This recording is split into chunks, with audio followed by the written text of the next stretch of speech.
Hi, I'm John Moisier. ASL is my first language. I've used interpreters throughout my entire life. Over the past few years, there has been an expanded access to interpreting services. There's even a new service, video interpreting, which is different from live, in-person interpreting. I would like to share a personal experience that I had with the video interpreter.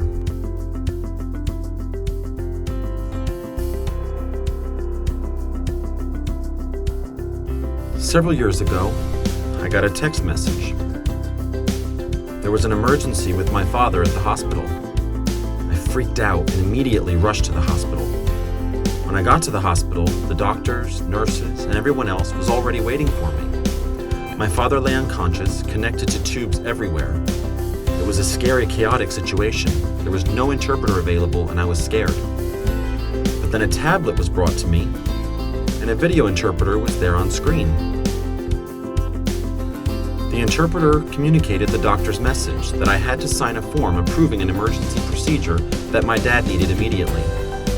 I understood, and as soon as I signed the form, my dad got the injection. Video interpreting saved my father's life.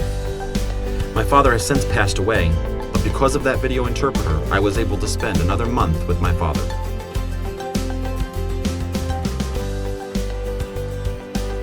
You see, video interpreting can be a great solution, but it is not for every situation.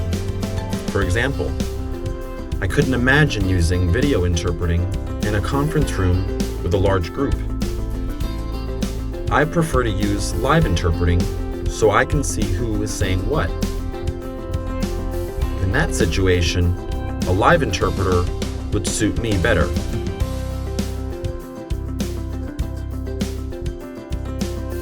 What are the other situations where video interpreting would work well?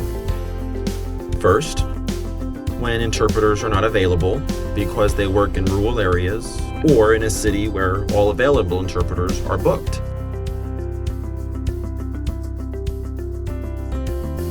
Second, last-minute requests for an interpreter in emergencies or in the workplace.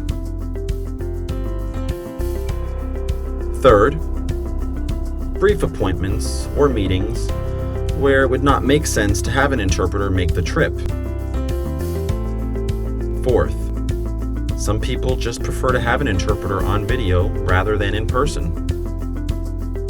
It's very important to have access to what serves your needs and the situation best. Now, what situations would not work well with video interpreting? First, large groups where it would be more difficult to follow than a one-on-one interpreting situation.